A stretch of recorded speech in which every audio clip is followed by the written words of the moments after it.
Bueno, la siguiente ponencia la va a impartir Antonio Rosal, del Departamento de Biología Molecular e Ingeniería Bioquímica de la Universidad Pablo de Olavide. Nos va a hablar sobre un estudio preliminar sobre autocompostaje en la universidad y autocompostaje óptimo de residuos orgánicos generados en viveros.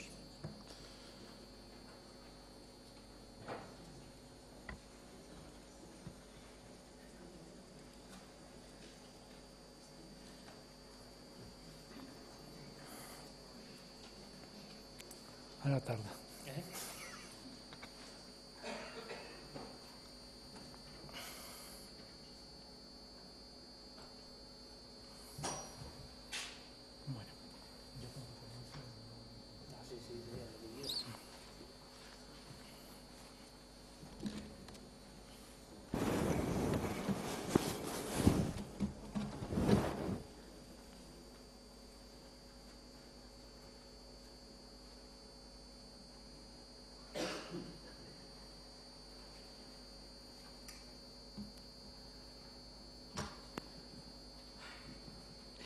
Muy buenas. Vamos, yo como soy culillo de mal asiento, pues lo voy a hacer de pie, ¿vale? Perdonadme, ¿de acuerdo? Vamos a ver. Lo primero que...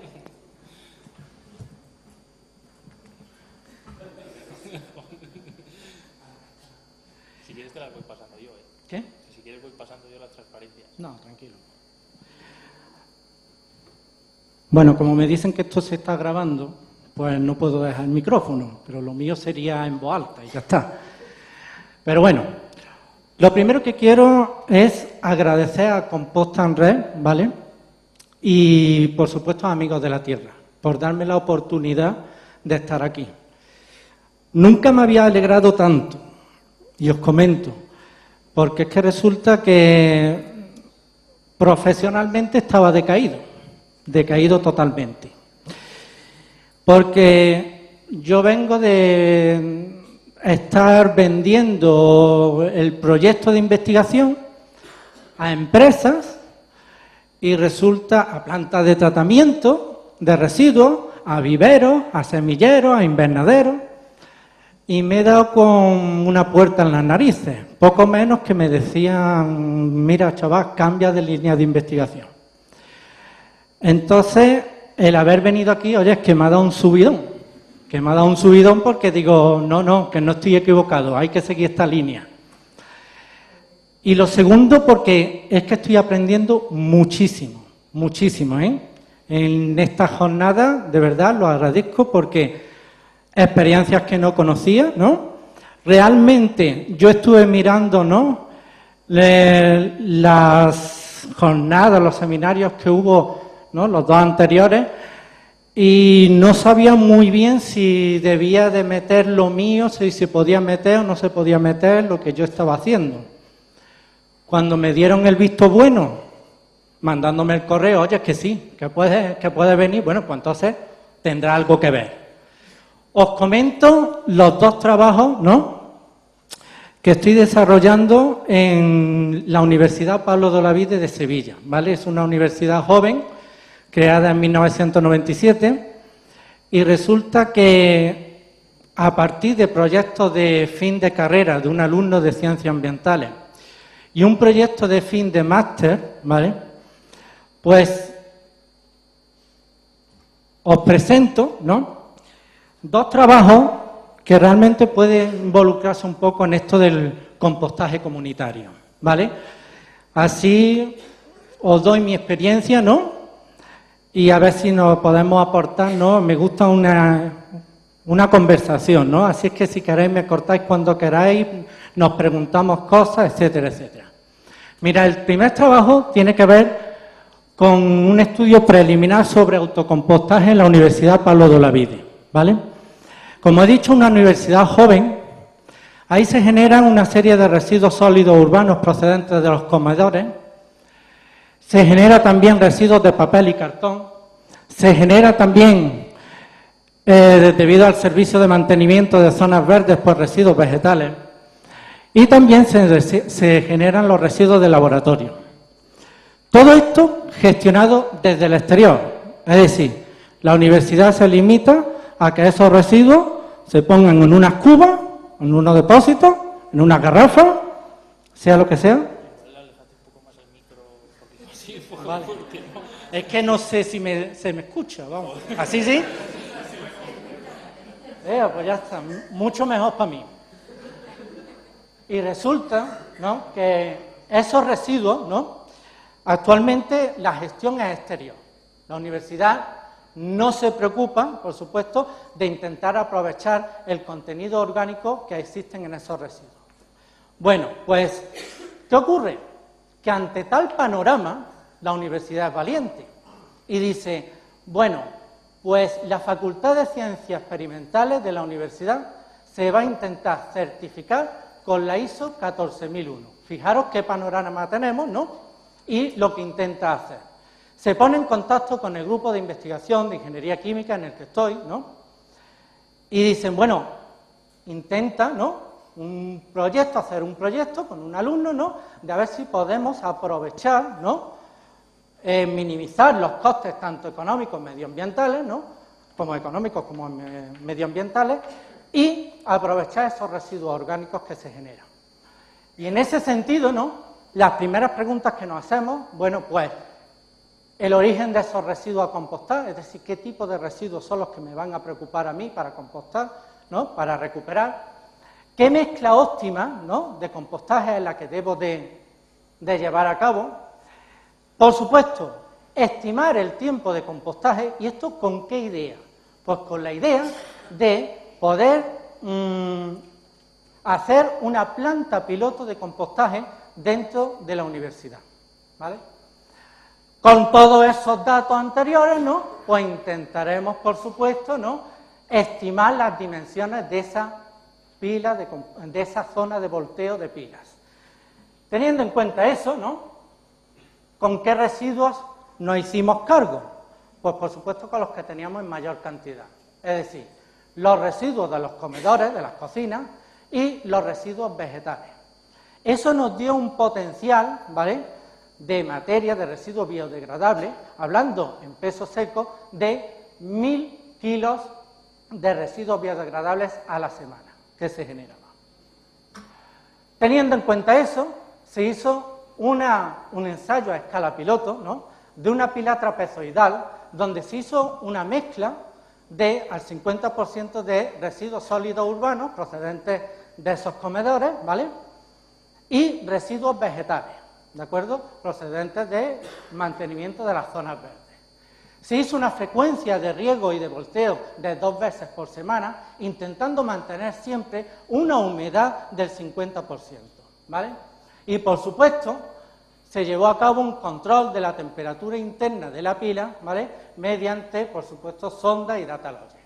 Aparte, se hizo unos parámetros de seguimiento de humedad, pH, conductividad, carbono orgánico oxidable, nitrógeno total, una densidad aparente y la densidad real. Se utilizó, pues, toda la instrumentación que para realizar esos ensayos analíticos y, por supuesto, además de esos parámetros de seguimiento, se llevó a cabo el análisis de parámetros de calidad del tipo de la temperatura máxima de autocalentamiento y la Beco máxima, precisamente para ver la estabilidad del material, y el contenido en metales. De acuerdo con esto, os presento una serie de resultados. En esos resultados se observa, ¿no?, que a 60 días de compostaje, ¿no?, se consigue la curva típica de temperatura y la curva típica de pH. Se alcanzan temperaturas termófilas con esa frecuencia de volteo y esa humedad que hemos aplicado, ¿no? También se observa la degradación de materia orgánica, ¿no?, disminuye el contenido en carbono orgánico oxidable al inicio con respecto al final y, por supuesto, también disminuye la relación carbono-nitrógeno. También hicimos el ensayo del test de autocalentamiento, ¿no?, y se observó una bajada de la temperatura máxima de autocalentamiento y también en la respirometría de la medida de la velocidad específica de consumo de oxígeno, también se observó una bajada en esa velocidad específica de consumo. Lo que indica que el material se estabilizó a lo largo del compostaje. Sin embargo, con los límites que existen en bibliografía, ¿no?, se observa que ese material, a 60 días de compostaje y con esa frecuencia de riego y volteo aplicada, ¿no?, aún tenemos un material de una estabilidad media. Si observamos la ecuación que rige la velocidad específica de consumo de oxígeno, ¿no?, es una ecuación de una exponencial decreciente, aquella que tenía allí, donde A significaría el parámetro de B máxima al inicio del compostaje, T el tiempo de compostaje y B es un parámetro que depende de la frecuencia de volteo y la humedad que nosotros apliquemos y, por supuesto, el tipo de material que tengamos. Con los datos experimentales nos permiten decir que si una B máxima menor de 5 significa un material estable, nosotros podemos hallar o estimar el tiempo de compostaje necesario para que ese compost sea estable. Si nosotros hacemos la ecuación, diseñamos la ecuación para una B máxima de 5 miligramos de oxígeno por gramo de sólido volátil hora, observamos que el tiempo de compostaje necesario para una estabilidad alta sería de aproximadamente 150 días. ¿Vale? El contenido, dime.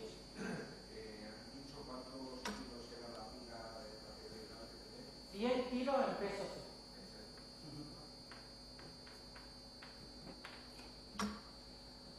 Con respecto al contenido en metales, observamos que la mezcla que nosotros hicimos nos lleva a un contenido en metales que podría clasificarse el compost como clase A, es decir, de máxima calidad, a excepción del parámetro del metal cobre, ¿vale? En ese sentido, generalmente en las pilas nos encontramos que el cobre, plomo y zinc suelen ser los metales más problemáticos.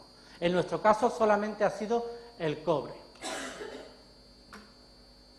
Con todos los datos del balance másico, ¿vale?, desarrollado, fijaros que lo interesante de aquí es de que cada 100 kilos, ¿vale?, en peso seco, obtenemos de rendimiento en compost un 13% aproximadamente. Es decir, no hay más, señores.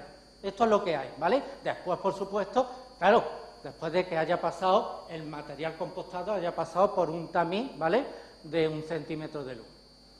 Teniendo en cuenta ese balance, teniendo en cuenta pues la ecuación que nos determina la altura crítica de una pila para, por supuesto, tener una aireación eficaz, nosotros podemos estimar que la superficie de compostaje necesaria para llevar a cabo, ¿no?, el proceso en nuestra universidad sería de 400 metros cuadrados, ¿vale? Teniendo en cuenta, dejando 2 metros de separación entre pila y pila. Y, por supuesto, un tiempo de compostaje aproximado de 150 días. Las conclusiones ya prácticamente os las he comentado, ¿vale? Actualmente, ¿cómo anda la investigación en este campo, en este proyecto? Pues de buscar otras mezclas, ¿vale?, e incluso añadir ácidos orgánicos, ¿vale? Ácidos orgánicos, por supuesto, que no estén dentro de lo que serían las sustancias peligrosas, ¿no?, y residuos peligrosos. ¿Esto por qué? Mirad, se ha comprobado, ¿no?, que la adición de ácidos orgánicos del tipo de ácido cítrico, ¿no?, reduce el contenido en metales final del compost, ¿vale? El ácido cítrico es un ácido que lo puede encontrar incluso en residuos de naranja, ¿vale? Y es un ácido orgánico que resulta también biodegradable, ¿vale? Teniendo en cuenta eso, ¿no?, la investigación va en ese sentido, intentar mejorar la calidad de ese compost aplicando tecnologías nuevas como la lisivación química. Digo tecnologías nuevas aquí aplicadas en residuos sólidos urbanos, porque la aplicación de ácidos orgánicos se lleva haciendo para, por supuesto, descontaminar, ¿no?, suelos que estén contaminados en metales pesados, lodo también y sedimentos. Pero nunca se había hecho, ¿no?, para disminuir el contenido en metales en residuos sólidos urbanos. El otro proyecto en el que estamos metidos, ¿vale?, pues trata sobre el autocompostaje, intentar obtener un compostaje, ¿no?, eficaz para producir un compost que sea óptimo en viveros, semilleros e invernaderos. Aquí muestro mi desilusión de estos días anteriores. Mirad, resulta que la CTA, la Corporación Tecnológica de Andalucía, se pone en contacto con las universidades, ¿no?, e indica una línea de investigación que le interesaría. Y es obtener un compost de residuos sólidos urbanos que fuera eficaz para los viveros. Y es cierto, a día de hoy, vamos a ver, el compost, mejor hecho o peor hecho, se puede aplicar, ¿no?, en una zona extensiva, sus efectos adversos disminuyen.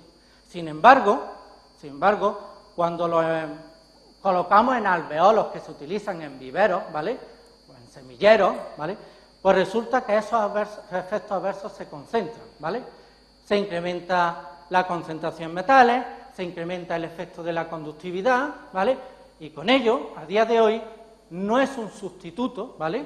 No es un sustituto de lo que actualmente se suele utilizar en los viveros, que son turbas o bien fertilizantes químicos. Pues intentamos un compostaje óptimo, ¿vale?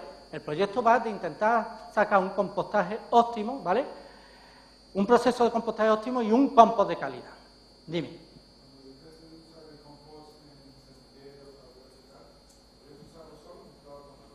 Muy bien, buena pregunta. Vamos a ver, actualmente dicen algunos artículos científicos que se han conseguido resultados buenos con una sustitución parcial de compost procedente de residuos sólidos urbanos con turba, ¿vale? Sea rubia o sea negra, ¿vale? Pero no buscamos eso, buscamos que sea un sustituto total, ¿vale? Que sea un compost de calidad que pueda aplicarse en esos viveros. Bueno, pues aquí viene mi desilusión. Para este proyecto, que se lo propuse a la CTA, ¿no?, a través de la OTRI de la universidad, pues la OTRI nos ha subvencionado con 3.000 euros de ayuda, ¿no?, precisamente para estas cosas, divulgar, ¿no?, y que se dé a conocer esta experiencia. Pero luego hace falta más, ¿no? Y entonces me voy a recorrer plantas de tratamiento de residuos y me voy a recorrer viveros, ¿vale?, de la Comunidad Autónoma de Andalucía y de fuera. Y resulta que, señores, a día de hoy me encuentro, ¿no?, que cosas como esta. Mira, chaval, entérate de que nosotros somos, en la planta de tratamiento, nosotros somos gestores de residuos, no productores de compost. Así es que todo esto que te estás inventando, todo este rollo que te estás inventando, está muy bien para tu laboratorio. A día de hoy, mientras que no me consigas crearme una demanda ahí afuera de compost, no me hables de mejorar el proceso de compostaje, porque precisamente sacar un compost de calidad requiere a lo mejor una frecuencia mayor de volteo, una frecuencia mayor de riego, por supuesto mezclarlo con otro tipo de residuos, etcétera, etcétera, etcétera. Conseguir tener un control de la estabilidad, que de eso también podríamos hablar, ¿eh? Porque aquí se ha tocado mínimamente, ¿no?, eso de la estabilidad. Yo he empleado la BECO y he empleado el test de autocalentamiento, ¿no? Bueno, pues ahora tú dile a una planta de tratamiento que la BECO, el test de autocalentamiento, un ensayo de germinación, malas hierbas, no sé qué, no sé cuánto, etcétera, etcétera, etcétera, y te dice lo que a mí me dijo, ¿vale? Chaval, vete a tu casa, ¿vale? Y yo realmente salí de muchas reuniones diciendo, yo voy a cambiar de línea de investigación, menos mal que vine aquí, ¿vale? Menos mal. Bueno, pues teniendo en cuenta todo esto, ¿vale? Esto ya lo he comentado, los efectos adversos que se tienen, ¿no? Señores, que se puede hacer un compost de calidad, ¿vale? Y que incluso sirva para esos viveros, ¿no? Nosotros tenemos datos aportados utilizando, por supuesto, mezcla de ese Forsum, ¿vale? Y de residuos vegetales, ¿no?, con un contenido en metales, ¿no?, que podría perfectamente catalogarse como un compost de clase A, ¿vale? Y, por supuesto, minimizar, ¿no?, los efectos adversos que se producen en los viveros. El proyecto, y ahora aquí, ¿no?, paso a publicitar el proyecto, a ver si hay alguna entidad local, algún grupo de investigación que quiera colaborar, de muchísimas maneras que se puede colaborar, ¿vale? El proyecto tiene 3 objetivos principales, ¿vale? Por un lado, es estudiar diferentes mezclas de residuos, ¿vale? Por supuesto, teniendo la base del compost procedente de residuos sólidos urbanos, ¿vale? Segundo, estudiar el uso de ácidos orgánicos, ¿vale? Tercero, porque esos ácidos orgánicos, ¿no?, no es solamente añadirlo así porque así y en una determinada cantidad. Hay que saber, ¿no?, en qué momento del compostaje debe de añadirse el ácido, porque a lo mejor podemos afectar a la actividad microbiológica que se esté produciendo en ese momento, ¿vale? Y un tercer objetivo sería plantear, ¿no?, incluso, ¿no?, dimensionar una planta de compostaje a escala piloto dentro de los propios viveros, ¿vale? Para ello se haría un diseño experimental, ¿vale?, para optimizar el proceso de compostaje con una serie de variables dependientes que sería la conductividad, la concentración metálica y el incremento de estabilidad, ¿vale? Eso como parámetros a seguir. Y, por supuesto, unas variables independientes que serían relaciones de los residuos, frecuencia de volteo a aplicar y humedad. Esto nos lleva a un diseño factorial, ¿vale?, con 15 experimentos, donde al final obtendríamos el proceso de compostaje óptimo. Bueno, el proyecto terminaría con unos ensayos, ¿no?, de semillas, en el propio vivero con los cultivos tipo, ¿vale?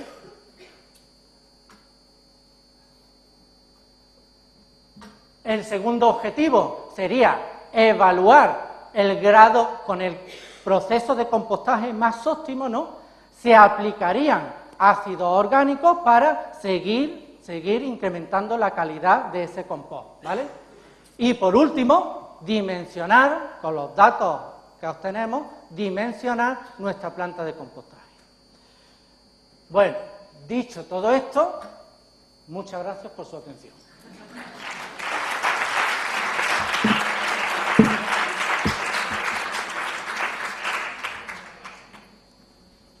¿Alguna pregunta?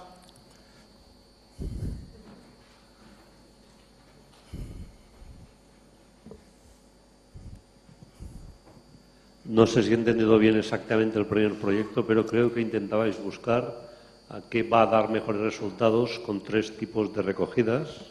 Uno con residuo orgánico mezclado, uno con recogida orgánica separada, creo. Perdona, es que no te estoy oyendo bien, ¿sabes? Sí.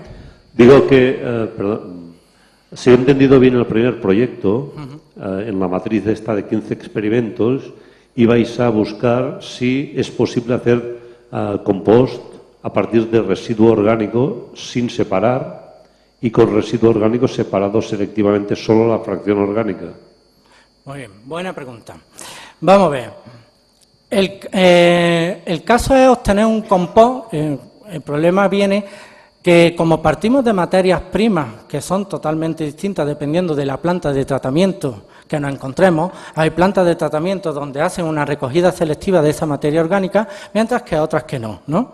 Bueno, pues el proyecto para aquella planta de tratamiento que se quiere involucrar, ¿no?, pues lo que intentamos es adaptarnos al proceso que ellos tienen. No vamos a decirle a una planta de tratamiento que no está haciendo recogida selectiva orgánica, no, tú me tienes que traer esto para hacer el experimento, ¿no? Entonces, de primera abarcamos todas las plantas de tratamiento, tengan recogida selectiva en origen de la materia orgánica o no lo tengan.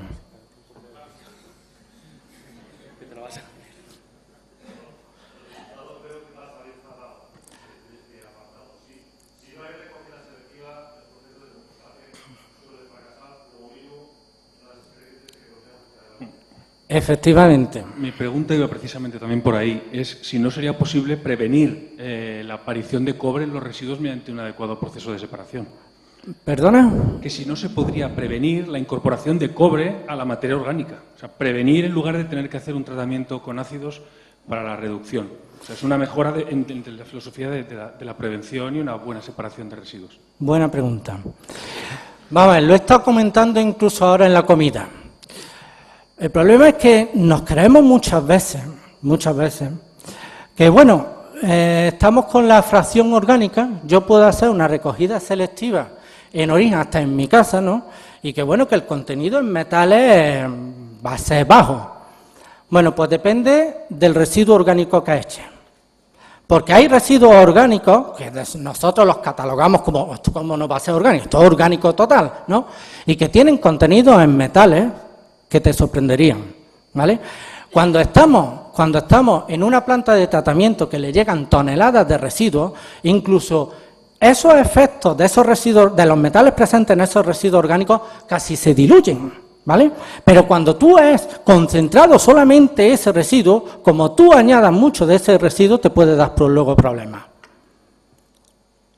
No sé si respondo a tu pregunta.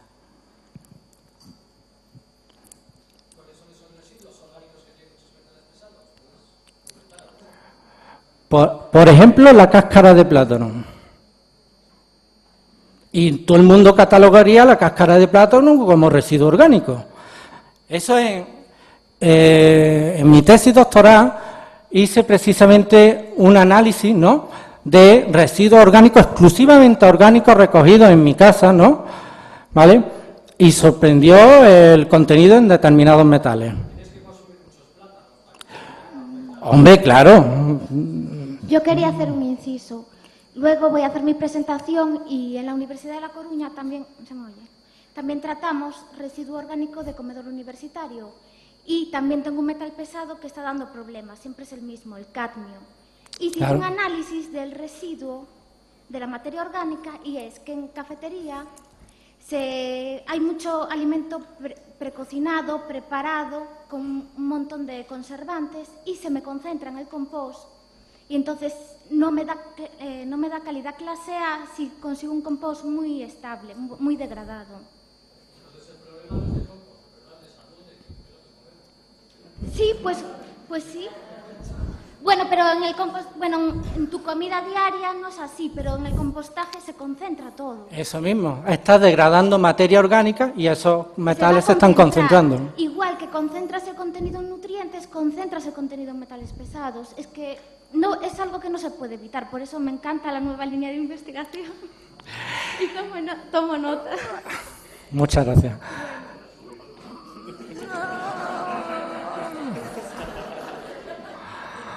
No, si al final me voy a alegrar. Yo que estaba llorando hace unos días. Oye, yo también estaba llorando esta mañana cuando he escuchado que en la forma más selectiva, que es en la recogida puerta a puerta y exclusiva, es decir, que no hay recogida complementaria de materia orgánica, se incluyen en ese tipo de recogida más optimizada un 7% de impropios. Para mí un 7% me echo las manos a la cabeza. Yo pensaba que habría muchísimos menos, ¿no? Y como agricultor, pues no lo soy, pero si lo fuera, pues desde luego me cuidaría muy mucho de utilizar un compost que se genera a partir de una materia orgánica que tiene un 7% de impropios, en los cuales va de todo. O sea, puede ir desde un bolígrafo, una pila o lo que sea, ¿no? Entonces, luego he tenido el privilegio de comer al lado de Antonio y hemos estado hablando no de los viveros y las macetas, que al fin y al cabo es un consumo menor, sino de la agricultura, ¿no?, de la agricultura ordinaria. Y me ha hablado de la reticencia de muchos agricultores por utilizar el compost, venga de donde venga, ¿no? Entonces, me gustaría que comentaras un poquito de esto, ¿no? A mí me alegra este tipo de jornadas, ¿no? Esto es una forma de presión también. Mirar, cuando se habla de concentración en metales, porque primero existen unos límites que verdaderamente es bastante difícil sacar un compost clase A, ¿vale? Que no nos engañemos, es bastante difícil. Y luego digo yo, vamos a ver, ¿y por qué nos movemos en el plano de la concentración en metales? Una concentración total. Y no nos movemos en el plano de los metales que sean móviles, que son los verdaderamente que pueden pasar a la cadena trófica. Porque esos metales que nosotros tenemos en el compost se pueden encontrar en muchas formas iónicas, sea en formas móviles o sean formas residuales, que realmente eso difícilmente pasa a la cadena trófica, ¿vale? Se está planteando desde Europa precisamente eso, que ¿por qué no nos movamos en los de concentración metales y si nos podamos mover en forma iónica, ¿vale? A lo mejor tendríamos que cambiar entonces los parámetros. Es curioso que aquí somos más papistas que el Papa. Y lo digo en este sentido. El Real Decreto 824/2005 ha puesto el listón de clase A por encima de lo que dice, por ejemplo, decía el borrador, que todavía está por aprobar. Yo lo escuché por primera vez en mi tesis en el borrador 2001, ¿vale? Y está todavía por aprobarse, ¿vale? Y nos hemos puesto límites en metales, ¿no?, por encima incluso de ese borrador. Y somos, ya lo han dicho las gráficas, cómo somos con respecto a la recogida selectiva, al aprovechamiento de materia orgánica a nivel europeo. Hay que pararse a pensar en esas cosas, hay que pararse a pensar en los parámetros de estabilidad, ¿vale? Yo lanzo todas estas cosas porque a ver si se crea un debate y así me sigo enriqueciendo, ¿verdad? ¿Nadie habla?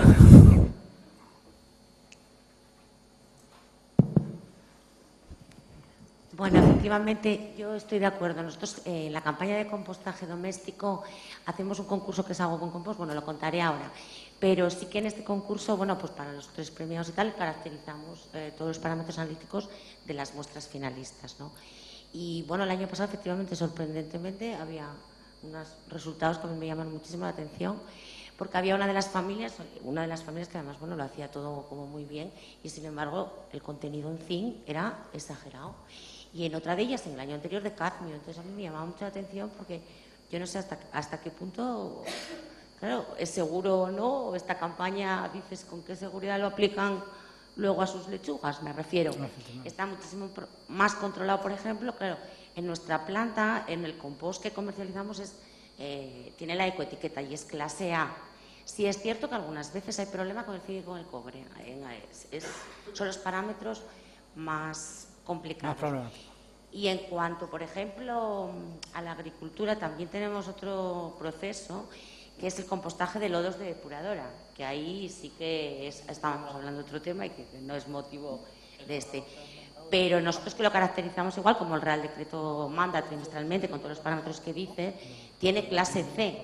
Pero bueno, también es cierto que para esa planta se seleccionaron y caracterizaron todas las depuradoras para escoger solo aquellas que no tenían contenido en metales pesados. Con lo cual, bueno, es otro tema, pero efectivamente nos preocupamos también mucho, como tú dices, de los metales pesados, pero ¿y qué pasa con los PCBs que se acumulan, bueno, no sé, con los orgánicos persistentes, etcétera, etcétera? O sea, es un tema complejo.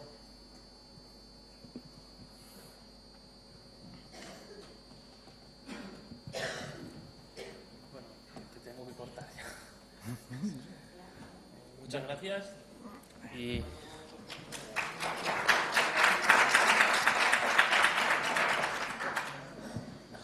vamos a dar paso a Elena. Una preguntita solo. Vale. Vengo de una empresa de Guipúzcoa y bueno, ahí en Guipúzcoa hablamos mucho de residuos y quería saber, pues en algunos municipios, bueno, en los municipios hay muchos que no saben cómo tratar el tema del compostaje, porque unos dicen que solo hay que compostar la materia vegetal no cocinada, otros dicen que se puede mezclar la materia vegetal cocinada o no, otros dicen que se puede echar todo lo orgánico. Entonces, quería saber si eso realmente incide en la calidad del compostaje, en tema de metales, o porque miras un manual de un sitio y te dice que solo eches vegetal, otro manual te dice que eches de todo. Entonces, no sé si tu línea de investigación también incluye ese tema o no. Es que aquí se ponen en juego muchas variables. No solamente intentar evitar esos metales pesados, es que para que se lleve a cabo un buen compostaje necesita una relación carbono-nitrógeno adecuada. Entonces no puedes andar engañándote a ti mismo. Digo, bueno, si he hecho más vegetal, diluyo la concentración de metales. No. ¿Y qué pasa con esa relación carbono-nitrógeno, no?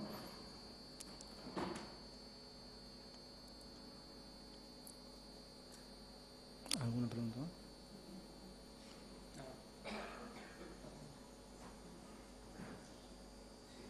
¿Qué temperatura alcanzáis cuando hacéis...? Ay, no, espera, sí. No, me he equivocado, es una pregunta que me quedó pendiente de la anterior ponencia. Vale.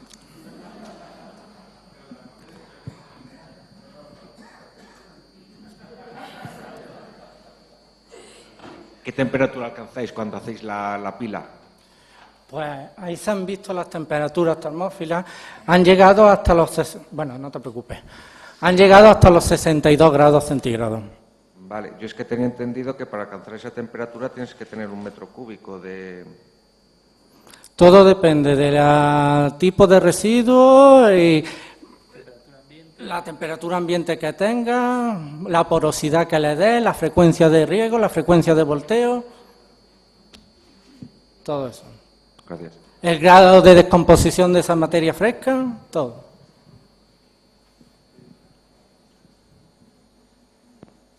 Bueno, ahora sí ya. ¿Ya? Muchas gracias, Carlos.